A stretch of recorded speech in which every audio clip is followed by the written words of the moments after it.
And the thing that I would certainly say is the vulnerabilities offline Hmm. result in far more vulnerabilities online. What we tend to do Mm. at the moment is talk about the use of technology as though it is a tool, and we forget so often it is the medium. So, welcome to the Secure Start podcast.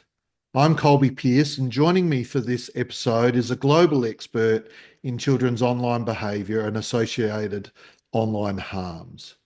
Before I introduce my guest, I'd like to acknowledge the traditional custodians of the land we're meeting on, the Kaurna people, and the continuing connection the Kaurna people and other Aboriginal people feel to land, waters, culture, and community.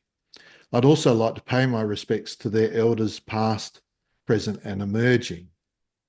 My guest this episode is Cath Knibbs. Cath is a researcher, psychotherapist, author, speaker, and doctoral candidate looking at the real harm children suffer in a world of technology, which is advancing quicker than many adults can keep up with. Cath has a background in engineering in the Army, in IT, and in computer tech of over 25 years, and over a decade of working with children and adults directly around issues relating to the internet, from bullying and porn viewing to cybercrime and cybersecurity and more.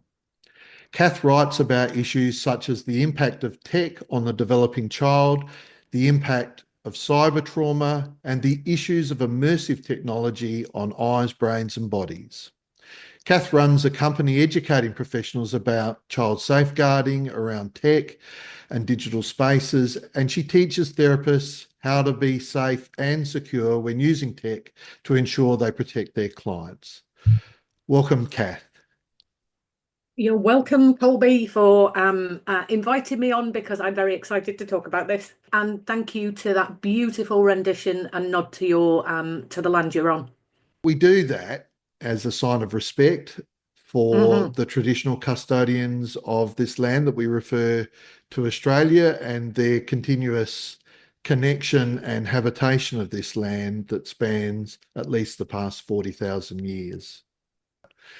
So, Cath, I've given a little bit of a bio or summary of your work, but I'm just wondering how you would describe the work that you do.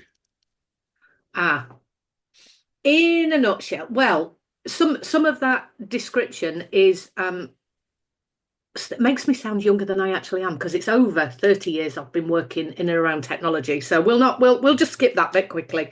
But I would say what I'm doing in my role is I work from the micro to the macro in terms of trauma.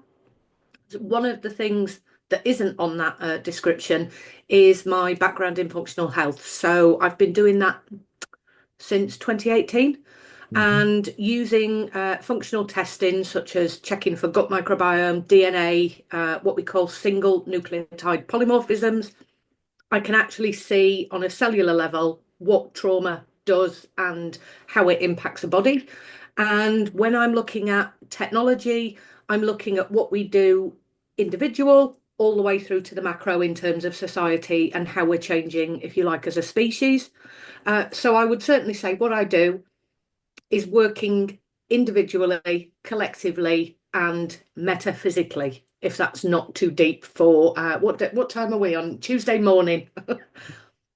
It's the afternoon for me Yeah, here in yeah. Australia, but yeah, yeah, wow, that is fascinating. And I wonder, is that associated with the PhD that you're completing, which I referred to, or? Um, no, the PhD is in how young children, so I've worked with 7 to 10-year-olds, how they perceive the impact of viewing distressing, inappropriate graphic imagery.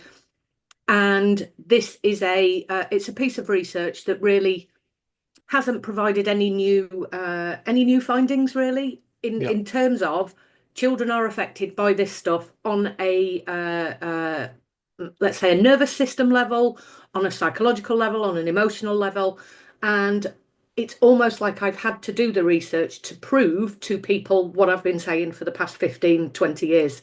yes, yeah, yeah. Um,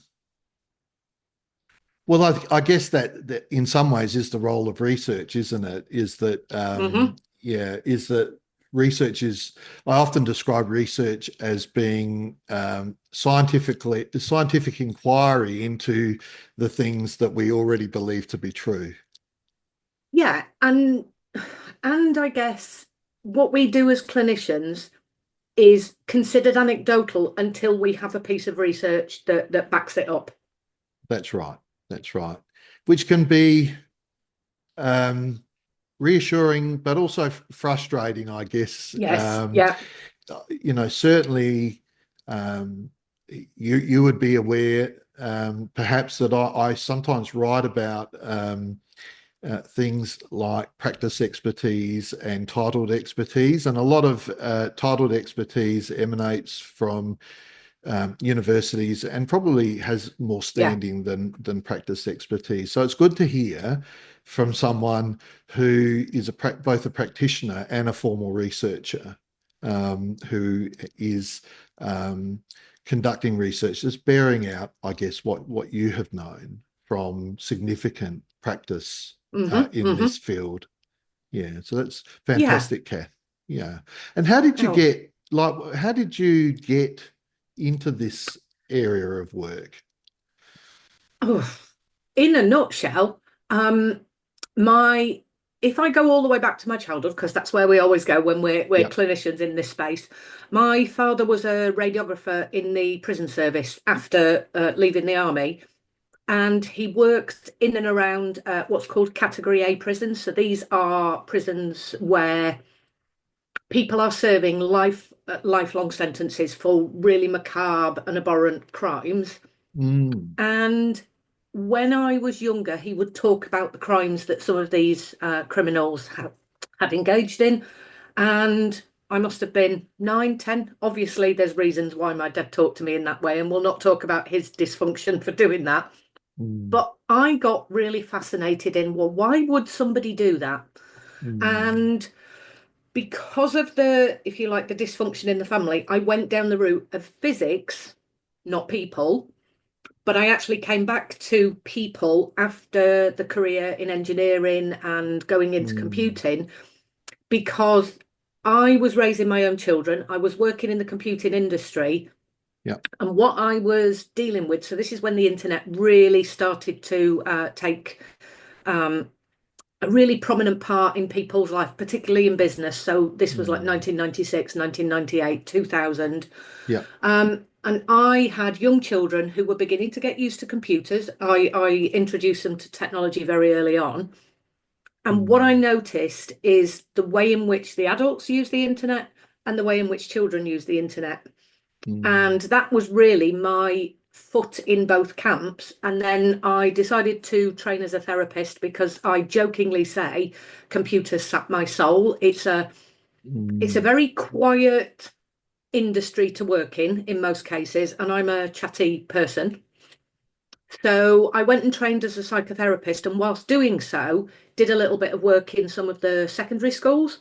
yes. And I was finding what children were doing online was kind of in between, let's say the teenagers really. What the teens were doing differed to the primary school age children Hmm. versus what the adults were doing. Mm, And we were not talking about this in 2010. If we go back, that's really when I started. yeah. It was being missed. And I continuously say, and that's the generation of children that we let down. Mm, Now, in 2025, 15 years later, we are now talking about the harms that children face. And this is thanks to online safety, trust and safety, and of course, a recent TV programme, which we'll probably get into.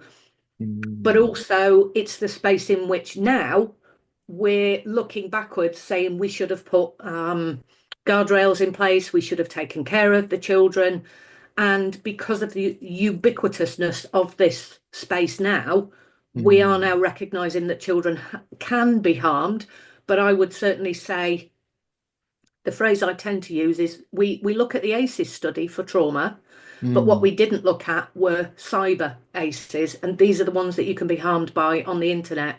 And that goes all the way back to early 2000s for the last 25 years, really. mm. So you're really talking about cumulative harms when you're talking about the Oh, yeah, ACEs yeah. study, which is, for those who are not familiar with it, that's the Adverse Childhood Experiences um, study that that really to our idea, contributed to our knowledge about the impact of cumulative harms during childhood on health and Hmm. well-being in adulthood. And yeah, it's very interesting what the parallel that you draw in terms of I guess children's exposure and in the same way that the ACEs study um, referred to complex trauma experiences. So Hmm. because there were multiple trauma experiences, probably experienced multiple times, you're clearly drawing a line of association between that concept and what happens in the online world for children and young people. Yeah, yeah. And the reason for that, Colby, is because everything we do online is attachment based. When you Mm, actually get to the crux of the modus operandi and the why we do what we do, there is so much neurobiology involved in using technology, being on technology, doing what we're doing. And unfortunately, that's the bit that has been missed, because what we tend to do mm, at the moment is talk about the use of technology as though it is a tool, and we forget so often it is the medium. And that's yeah. that's one of the phrases that I've used for a long time, is it's a tool and a medium. And Mm, when we're talking about screen time and the metrics that are being discussed in ways that reference addiction and things like that, mm, that's not taking into account the why we do what we do. And yeah. when you actually get down to the crux of it, it's about socializing, it's about connection, Mm, it's about engaging with your peers, and each and every part of the developmental trajectory of children is about that technology and how they interact with it, or how others interact with it in front of them. So mm, everything has an impact on attachment. And the thing that I would certainly say is the vulnerabilities offline mhm, result in far more vulnerabilities online. mm, But when we're mm, talking about children who are in environments where technology is present, and it's overly used at the detriment of the real world connection, we yeah. are seeing a different kind of process emerging, and I call that Mm, e-tachment. mm. Very good. Yes. It's fascinating listening to you talk about it, and particularly the link that you draw to attachment. My mind was going to thinking about children's online behavior as you were describing it, as being a place where connection is achieved, a significant place where connection is achieved. And it's through Hmm. those each of those connections plays a role in what our children and young people's attachment style is. So you may well be familiar with my work. I draw a distinction between attachment relationship and attachment style. Children and young Yeah. people can have multiple attachment relationships, and they all differ based on their experiences of those Hmm. relationships. Their attachment style is something of an amalgamation of all of those experiences, and Yep. it's very interesting.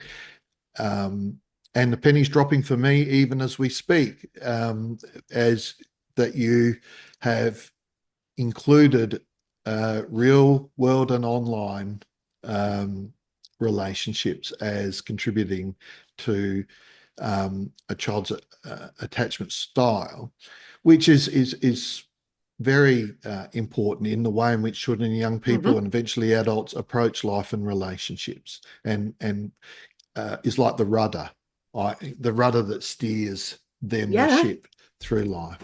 Yeah. Yeah. I mean, that's why I went off to do my TEDx, because I found myself in that position with my own children. So one of the things I've looked at is early developmental needs when there's a three-parent family: the mum, the dad, the device.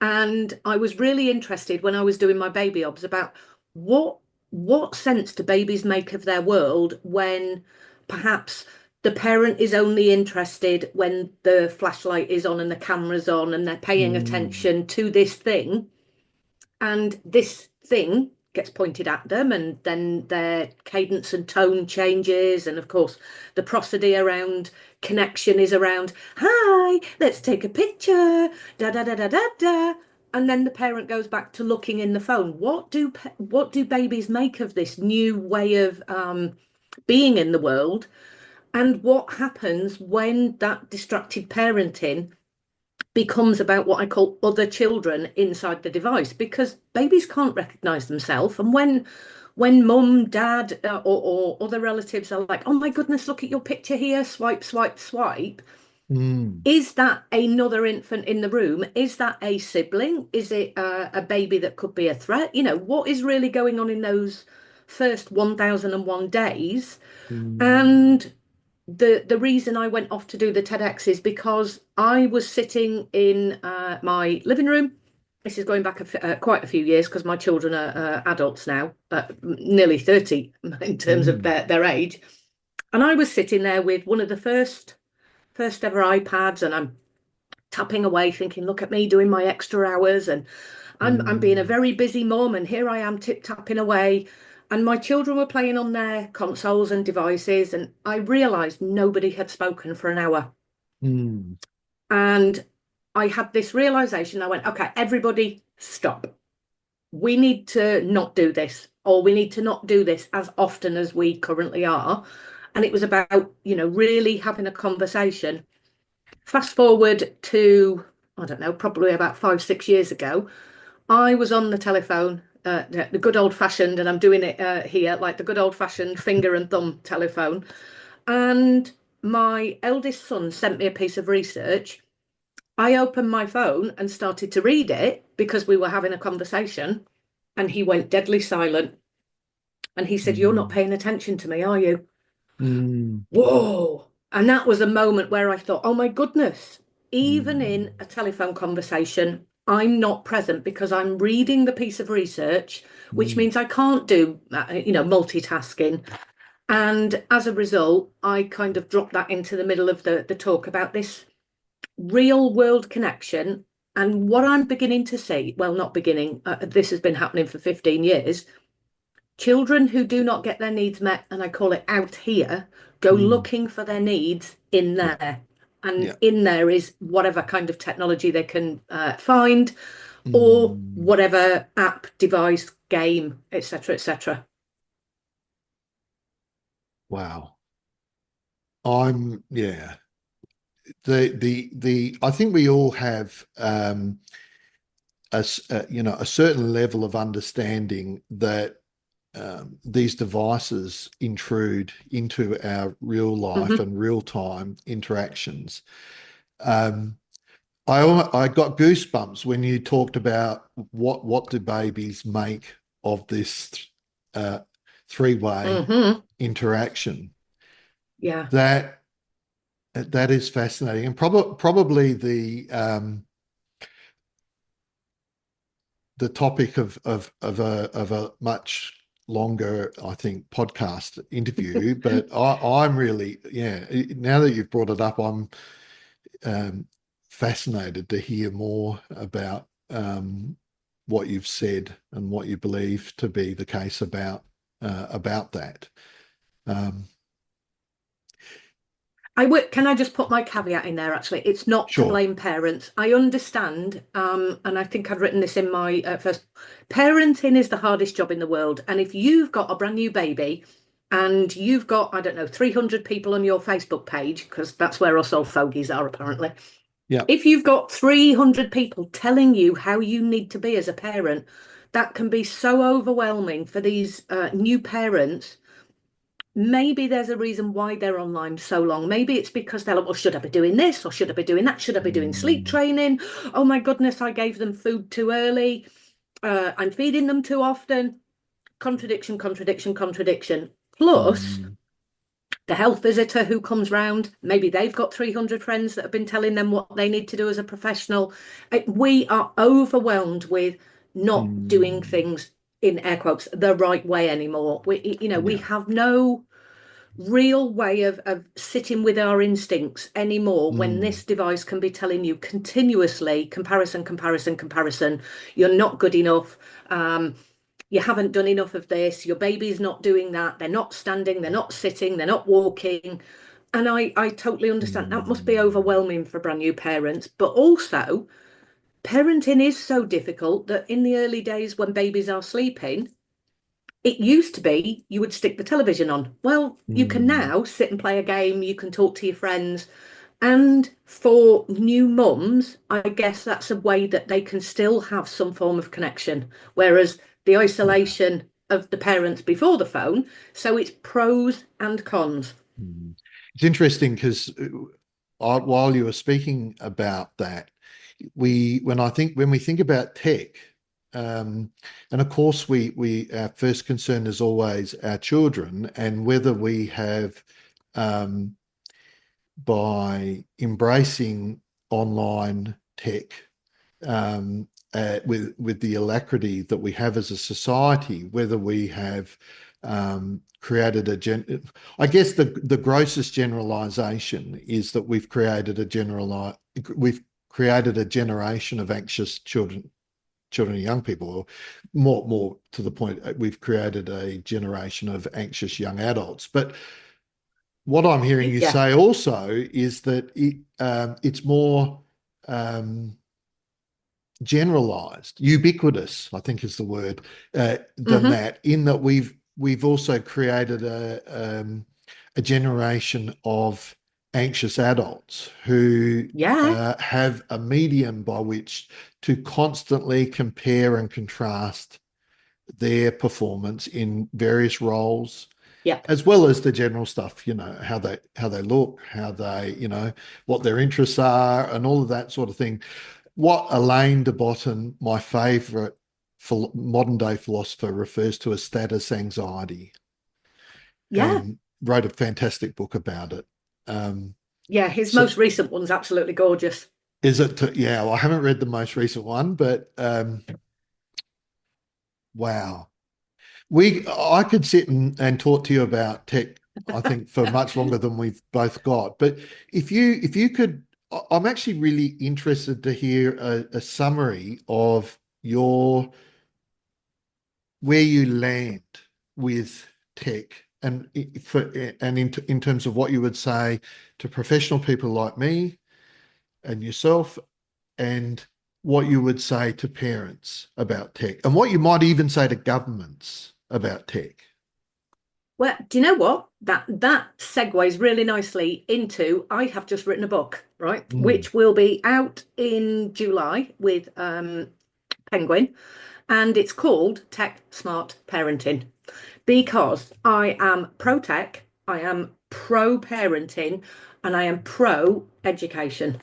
And Mm. those three need to go together in Yeah. terms of the world we now live in is technological. So I will just go back to your reflection on the anxious generation being a particularly provocative piece of literature Mm.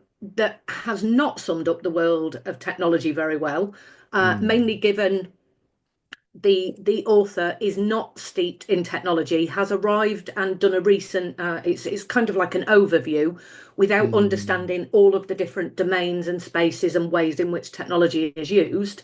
Hasn't included games, hasn't included immersive environments, hasn't Mm. included the internet, wants to just talk about social media without actually defining what social media is. So that's just my little Mm. rhetoric reflection on that particular book. Yeah, I think. Absolutely. Sorry, I was just going to jump in and say, yeah, yeah. I think my understanding is that um, there is a distinction to be made, or at least if we're going to talk about the impact of tech and the online world on children and young people, we need to look more broadly than social media. Yeah. If Yes, yes, yes. we're going to talk about what we're noticing about the changes in the emotional health and well-being of our young people, we need to not just look at tech and the online world. We need to look at everything that is happening in society. Yeah, there is I'll actually send you a link to it. There's a very good podcast that I've not long watched, which is an attachment specialist talking about actually the mental health crisis started before technology, Mm. which I'm sure yourself being in this domain, this is not a new arrival, and because of tech, it's much more complicated and nuanced. Um, I but didn't suddenly certainly, get busier. I didn't yeah. suddenly get busier in 2010. There is, yeah, there is something to be said about, I get it, clickbait books and book titles sell. And unfortunately, I'm watching this particular professional at the moment, distance diagnosing people on the internet when he knows nothing about the family situation.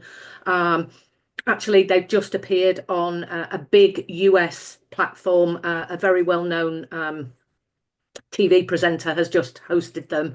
And one of the lines was, so no tech, no social media. But if they want to take a laptop into their bedroom, then, and I just kind of rolled my eyes and went, then you really do not understand what the dangers are and where they come from.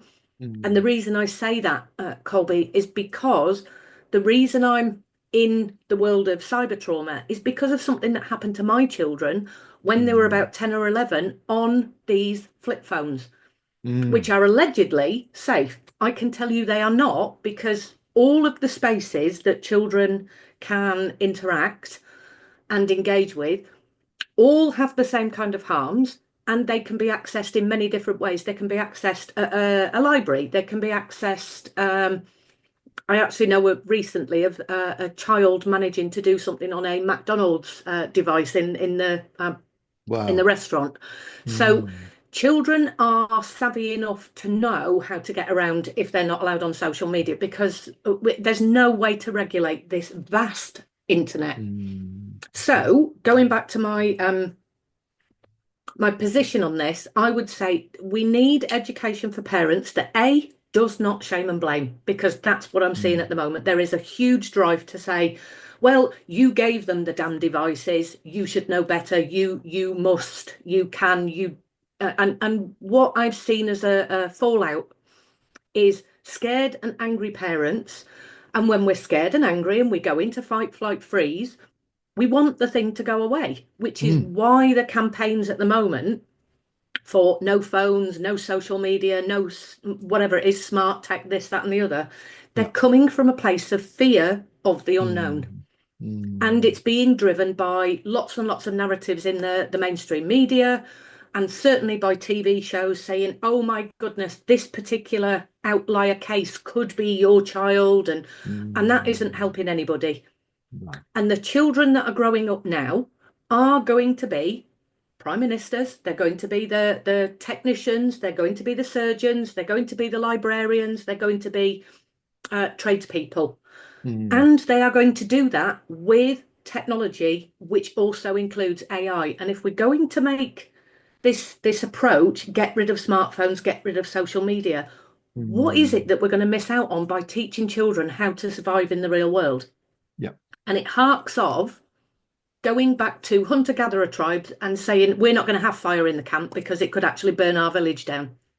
So Mm, we're not going to learn to live with fire because it could potentially be dangerous. Whereas mm, another hunter-gatherer tribe might say, well, we're going to contain ours with stones and we're going to use it, and we're always going to have somebody mm, taking care of the fire to make sure it doesn't go beyond the bricks, so to yeah. speak. Yeah. And what we're doing at the moment is we're saying we're going to be a village that has no fire. There we are. We've Mm, progressed far more than the tribe next to us, who have learned to harness and contain it and to educate people about the dangers, but also fire can cook food, fire can keep mm, us warm. And this goes to that metaphysical approach. So Heidegger talked about this actually and mm, called this techne. This is the use of tools, if you like, to improve the environment and society and mm, progress. mm. Thank you. So I'm pro progress. Yeah, yeah, and powerfully so, if I might say. Um, and I, of course, I'm coming to you from a country that is seeking to ban young people access to Mm-hmm. social media until they're 15. And in fact, I, have passed legislation that's been passed bringing that into effect. And The mind goes to, whether we've learnt anything from prohibitional approaches. Um, Not so far. no, no. And but at least the government is on the side. The government can say they're on the side of concerned parents, and that's a good Which, thing. yeah, it is in how parents feel supported. Yeah. However, the gripe across the world from the academics is this Mm. is not research based. And I will give you a good example in terms of Pete Etchells has written a book called Unlock. So Professor Pete Etchells, Hmm. and he talks about the way in which sometimes we implement good ideas with the vested interest only to find out later it wasn't the best approach. And that has happened repeatedly in medical Mm. settings Mm. where we've considered for example, where somebody has a head injury and we do the little hole known as trepanning, where you actually Yeah. do that. That has not been for the best interest of the patient, as it turns out, but it sounds like a good idea. Mm. And if we think about what we're doing at the moment, this is that it's really an anecdotal. I don't know how to, in air quotes, control my child. I don't understand the technology. So I'm going to shout from the rooftops, it is damaging my child, because Mm. that's the only thing I can say as a parent, because I don't understand what's happening. And because there is um, a movement of parents saying, I've heard it, and I'm going to go into the things that really gripe me in terms of I've heard it gives them a dopamine fix or a dopamine hit. Mm. When people don't even understand what dopamine is or how it actually works within the body. Mm. I believe they're addicted because they won't get off it. Whereas the understanding about what children are doing and why they can't come off the game or why they can't come off the Mm. platform at this point in time is about relational processes. That what we do is we get scared and we get angry and then we shout at the government, and the government says, well, best we keep our voters on side. Mhm. We will support this movement. And sadly, the bit around we're going to ban social media hasn't even defined it. And what I have seen is certain platforms are still available, but the Mm. internet isn't banned, and neither is gaming, and neither is Mm. VR, AR, XR, all of the different new immersive technologies. And the government is pretty much saying, there we are. We've put a gate around the pond, Mm. but we haven't done it for the skate park, and we haven't done it for the swings and the rides, and we haven't done it for the gravelled area, and we haven't done it where the dangerous dogs run, and we have. It's almost like Mm. we've done our part because we've done the health and safety over this particular aspect in the city park, and Mm. parents feel relieved, but Mm. it hasn't really Protected sorted our the issue children. out. Yeah, yeah, yeah, yeah. Yeah. Yeah. Yeah. Wow. There's a lot in there. I think you mentioned the word segue earlier, and I wonder if this is a good place to segue into um, the topic of the Netflix show Adolescence, Hmm. which I guess very much, from my observation, taps into some of these issues that you're talking about. Not least Hmm. of which, um, the concern that exists around the impact of social media on children and young people's behaviour. I just want to ask you firstly. Well, I'll ask you a double barrel question. The first part being just your general impression of the show, and in particular, how it portrayed social media use amongst young people, and the contribution it made to the plot, I guess, of the show. So I think I used the word earlier, but I will make sure that I do use it here again.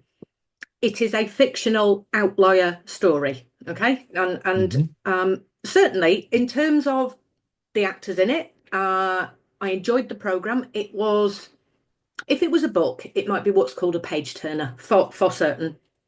Hmm. Um, The story was fast-paced, which I'm going to do the idiosyncratic. If we're going to talk about what social media does in terms of Mm. how they influence us and how they hook us, in air quotes, that's the same as the cinematic way in which this story was told. We went from uh, an opening scene that was very energetic. It had lots of unknown questions and answers as to what was happening. Why was this child being arrested?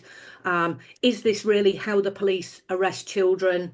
Etc., etc. So it absolutely captured our attention and gave us that dopamine spike. And I'm being slightly ironic, sarcastic here. Okay. Mm. So what the program did was really good in terms of creating that attention economy Mm. in the same way that social media does.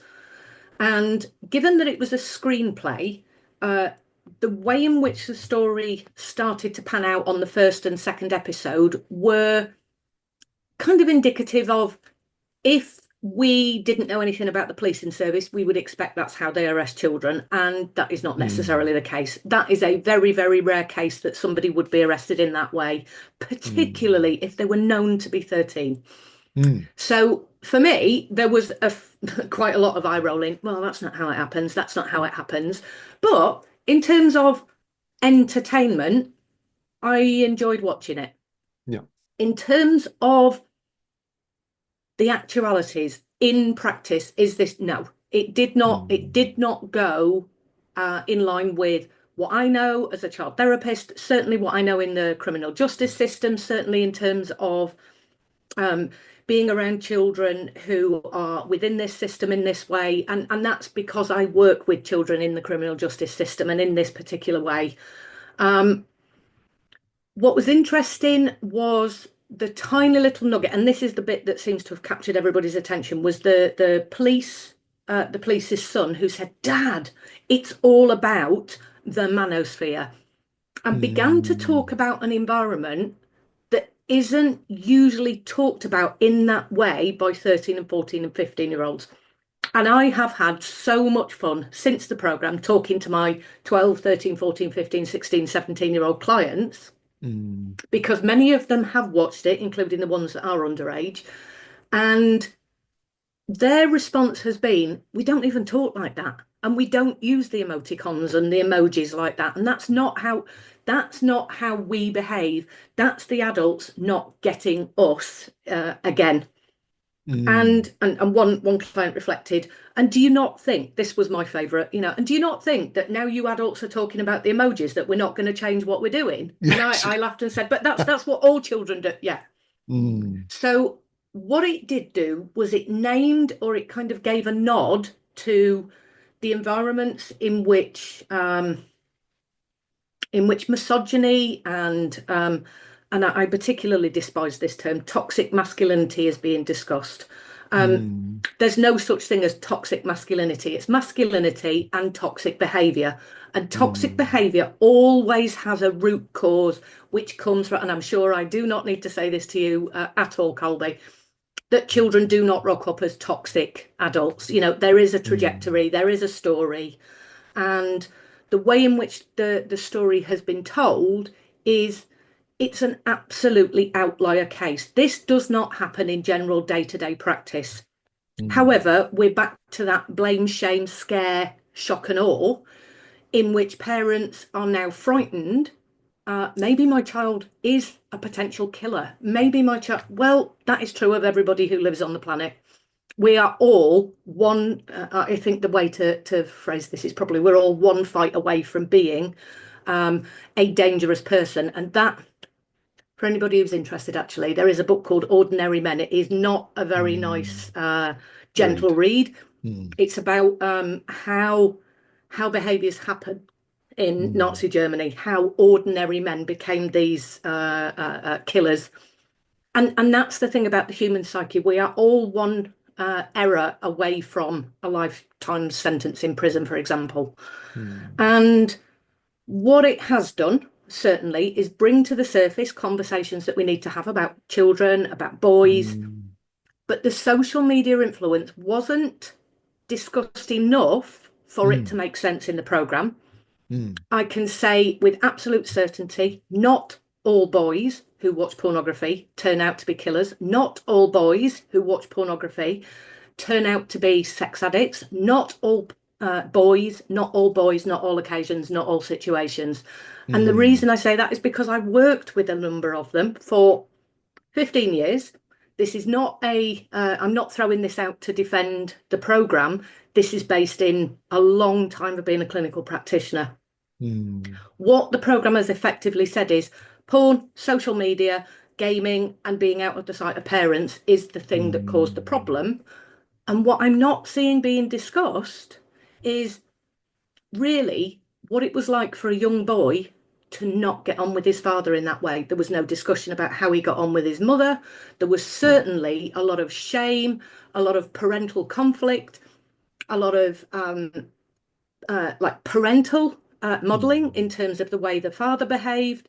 Mm-hmm. That was completely missed, and that's the bit that we haven't focused on. And yet, again, I Mm. don't need to say this to you, when you go back and look at attachment processes of children who end up in criminal justice systems, there is always that child to parent neglectful Mm-hmm. or abusive attachment process underneath it all. Yeah. What we have done is we've found the common enemy to point towards. It's social Mm. media, it's pornography, it's gaming. There we are. Job done. Wash our hands of it, make it go away. And certain speakers in the so-called manosphere. So yeah, very interesting points that you made passionately, Cath. I think it's just yet another example um, of an inherent need is not the right word for it, but an inherent focus on the behaviour of concern Yeah. and a lack of consideration of the reasons those behaviours exist. And Daniel Kahneman would be, or is, probably rolling in his grave, as the phrase goes, because if ever there was a situation that absolutely played out type 1 and type 2 errors, as he called them, in terms of the errors of misjudgment, the errors of speedily making a decision based on intuition that is not true, this is it. Yeah, yeah, yeah, yeah. It's been my own reflections that we're missing the point really in our society or community's concern about young boys. Um, Mm-hmm. we're missing the point by creating labels, by concern about the online presence of certain people. Um, the point that we're missing is consideration of the experience of our boys growing up Absolutely. Absolutely. and what, for example, why they're turning to connection on the internet to um, help them to understand who they are as a male person. Mm-hmm. And you said something earlier, which I think will resonate, which is that young people seek in the online world that which they're missing in the Mm-hmm. Mm-hmm. real world, so to speak. I mean, the online world is the real world, but you know what I mean. Yeah, Yeah. yeah. So um, if our boys are attracted to or consuming a certain type of content, then we really need to be looking at, well, what's actually going on with our boys in terms of their connections in the real world, in the non-online world. Yeah, so there's two little points that I want to dip into here. One is early childhood experiences of everybody's equal, and I'll come to that one in a second. But if you look at like the internet writ large and how these podcasts occur and take place, what I would say is we are getting a cocktail phenomena, and the screenwriter and the conversation about Andrew Tate is quite minimal. So what I'll say is you get what I have colloquially called the bro science podcasts. Okay. It's a number of podcasts of adults talking to adults. And some of those Mm. podcasts are Jordan Peterson, they are Joe Rogan, some of the biggest podcasts in the world. And it's adults talking to adults about adult sexual behaviour. Hmm. And in that space is where Andrew Tate lives. Oh, I've mentioned him. And Andrew Tate's audience is not 13 and 14-year-old boys because Mm. he can't sell to them. And whilst he operates in what I call the porn industry approach, which is customer of tomorrow, his Mm. audience are people who are putting money into his wallet. And that audience are young males, usually Mm. around 18 plus. The Hmm. males that are consuming the Jordan Peterson and Joe Rogan content tend to be a little bit older. Yeah. And what happens is then there is a conversation that takes place between the adults who are on the podcast and the adults consuming the content. And then we have the slightly younger adults who are regurgitating and having the conversations without necessarily having that level of understanding that maybe Jordan Peterson is his own monarchy in his own right anyway.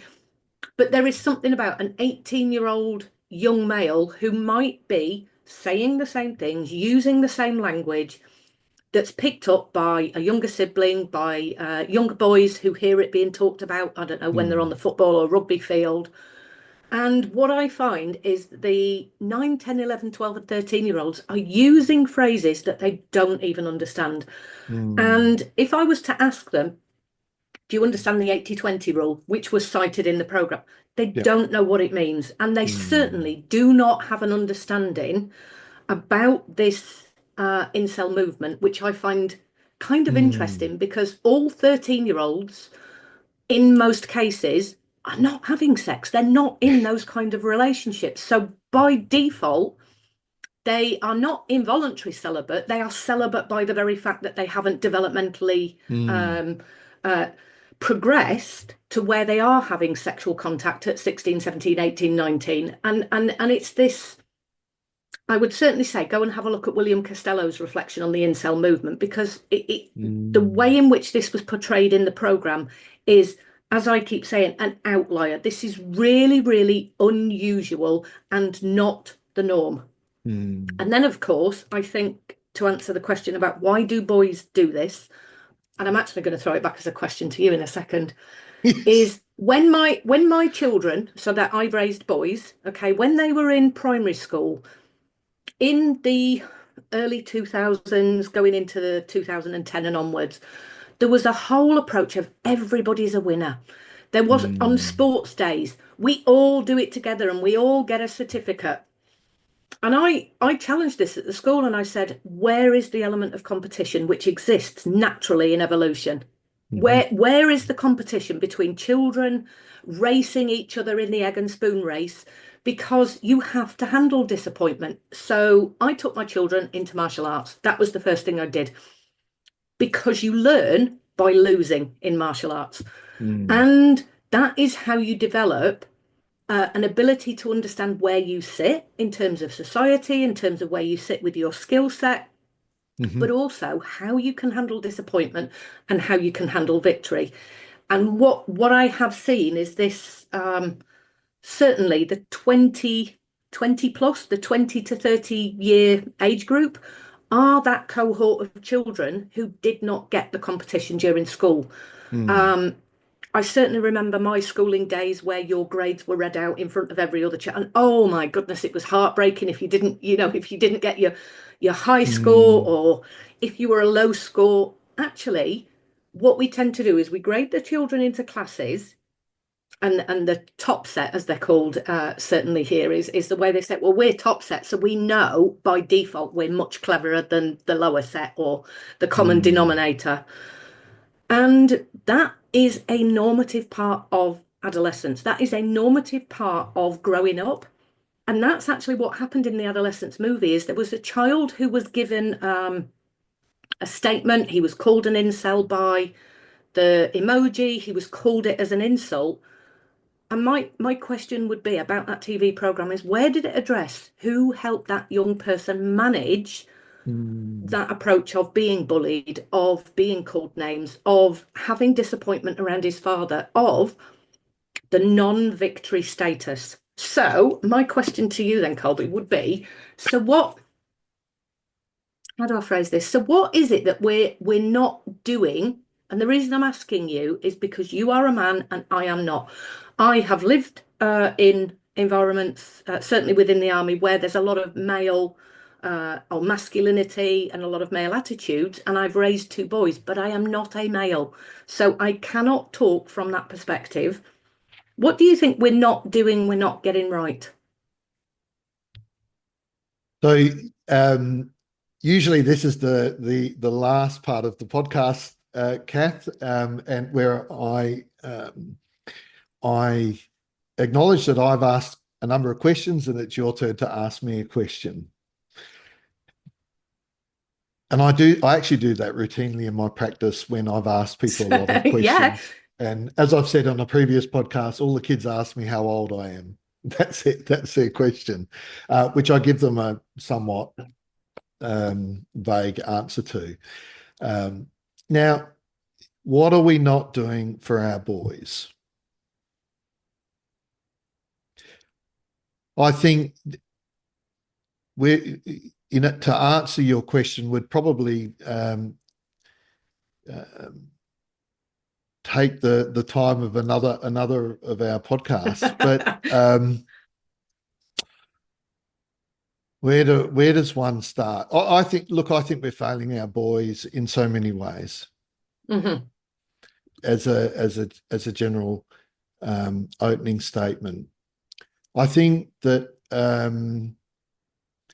in our society, my wife and I often talk about having three boys of our own. We're worried about the way society is going to be for them. Mm-hmm. I think society has moved to a place of accountability. So men need to be accountable for the some of the problematic behaviours that do exist in our society. Men need to understand, for example, that the dynamics of intimate partner violence and and consent in sexual matters. Our young men need to know all that, but our young men need. We're not proud. I don't think we're proud of our young men as a society. I don't. I think that where we're failing them is that the messages are too much focused, a bit like what you've been talking about. Not so much outliers, because the rates of domestic or intimate partner violence and in our communities, for example, are not insignificant. So I wouldn't necessarily call it an outlier. It is a significant problem in our community. However, not all men, the vast majority of men are not perpetrators of intimate partner violence, are not perpetrators of problematic sexual behaviour towards their partners. And I don't think our boys get that message. They get the message that we're worried about them. We're worried about their capacity to do harm. They don't get the message so much that we're proud of their achievements, that we're even proud of of differences between what a person, what a male gendered person can contribute in all aspects of society, and celebrating the distinctions between masculinity and femininity. Mm-hmm. Sorry, Kath, you did ask the question. It could be a very long It's answer. it's a complicated question. It is. It's But I guess it's like everything else, nuanced, it is very nuanced. But multifaceted. I think so. If I really would sum it up, it was a question without notice, but that's okay because I love questions. I always pride myself on being able to answer any question put to me. I would put it like this: our boys are exposed from a relatively young age to a lot of concern about about masculinity as such, Hmm. perhaps. Yeah. Um, I think masculinity has become conflated with issues like intimate partner violence Yeah. and sexual violence. Um, and so the message that they have been given is that to be a man is to be a problem. To be masculine is a problem. Yeah. Now, Absolutely. Yeah. the Yeah. Yeah. Yeah. problem, the problem with that is that if you is what we know from attachment, which is if you marginalize people, if you make people feel marginalized in society, in community, then normal social rules and mores, the expectations of others, have less influence over how they go about approaching life Yeah. and Yeah. Yeah. relationships. Yeah. They withdraw psychologically um, as a defense against being shamed. So I think to sum up my broader views about this topic, I would say to the extent that we have marginalized males or made them feel bad and inadequate for the behavior of a proportion of males, we have in fact contributed to an outcome where we will continue to see problematic behaviors amongst males in our community, Hmm. and we may even see growth in those behaviors of concern in Yeah. circumstances where the people who are calling out the behavior would say, well, no, that's not our intent. Our intent is actually to promote accountability and informed reflection by men about the harms they could potentially commit so that they can approach life in a much more self-aware way and not commit Hmm. problematic behaviors. And you my concern would be that you'll never get to that point if you start from a place of it's a problem being male. I might change one word in that because the thing that I've found, Colby, is it's you're the problem. So it's not being a male is a problem, it's you are the problem. Mm, And for me, that's to reflect something that a child said in my office, and I've said this out on social media a number of times. I don't want to. He was asking a question actually about approaching a woman and said, "I'm not going to bother because I don't want to be called a rapist." And I went, wow, if yeah. that's the attitude and that's the fear that young males are holding, and some of it will be conscious and some of it will be unconscious, if that's what we have done as a society is create this feeling that you are the problem, it is no wonder that there is a Mm, retaliatory response at the moment. Because I mm, think, and I'm going to quote my friend here actually, who I'm going to suggest you talk to at some point as well, Lisa Edison, who's created shame containment mm, theory. And she talks about shame containment is all about you contain your shame, but what we know about shame from many, many years of the research is shame seeps out and it comes out as mm, rage and it comes out as aggression and it comes out. And if we are continually pointing the finger that mm, you, being male, are the problem, then contained shame is going to be uncontained, Yeah. and uncontained shame is that really Mm. primal aggression that comes from a place of, well, I might as well anyway, if that's your, and it's kind of people's opinions, isn't it, I guess? And it's the, well, if I'm, it's that, it's like almost like the dogs in Seligman's helplessness experiments. Yeah. If I'm damned if I do and I'm damned if I don't, then I might as well just do what I want to do rather than do what I want to do in consideration of how society thinks about what you want to do. Mm. And so I think that, yeah, again, not to be meaning to be repetitive. And by the way, I'm always interested in suggestions for interesting people to speak to. I do think that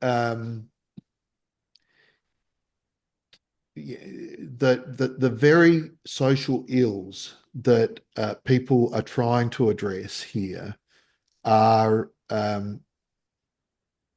are likely to be maintained or even worsened in circumstances where it is a Yeah. shame to be male.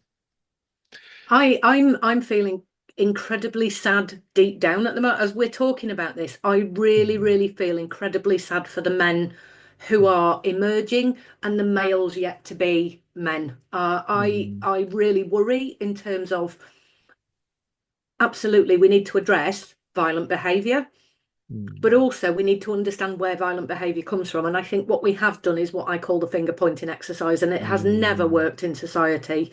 And I just wanted to acknowledge, on behalf of those men, I feel incredibly sad that we have done this, mm. Yeah, and we yeah. we society. So I think if we just bring together a number of threads of our conversation, it is the case that when a problem arises, our society tends to focus too much on the behaviour of concern Hmm. and too little on the reasons why those behaviours Yeah, exist, yeah. and that inordinate focus on the behaviour of concern um, would, in my view, maintain and perhaps exacerbate the behaviour or increase the um, now I'm starting to lose my words, Kath. Increase increase the prevalence of the behaviour. Hmm. Yeah, so the very response is a significant part of the problem. Mm. Kath, it's been awesome to speak to you. There's been so many things that have come out of this conversation that I Hmm. hope Hmm. are thought-provoking for people. Um, people can contact you, I guess, via your website. Yeah. Yeah, probably the easiest way to find out where I am is on TikTok, Instagram. I am on Facebook, but I would certainly say that it's more of the social media channels. And Mm, it isn't always me who's on the social media channels, because we put out, because I'm now doing I think it's called micro influencer, because I'm putting out helpful videos for parents. A mm, lot of it is pre-recorded, then it gets shared on particular days and times. And at the moment, I'm doing another blog around, really around this pornography conversation, because I think mm, we also get that one completely wrong. And I think that mm, so I once heard a professional say, "Why is porn so horrid?" And I thought, when did research become values based mm. rather than Okay. looking at, yeah. So people can find you on those mediums that you've mentioned. I know that you also have a website because I was on it earlier, Yep. um, and you've got a book coming out which Yeah. sounds fascinating, and I can't wait to read it myself. So thank you very much for agreeing to Yeah, be on thank this you. fledgling podcast, and look Thank forward you. to. It was it. Oh, it was a good conversation. There are things where I was like, I don't think I've covered that in my, I don't think I've covered that. I need to do something separate there, but that always happens. So thank you very much, Colby. No worries.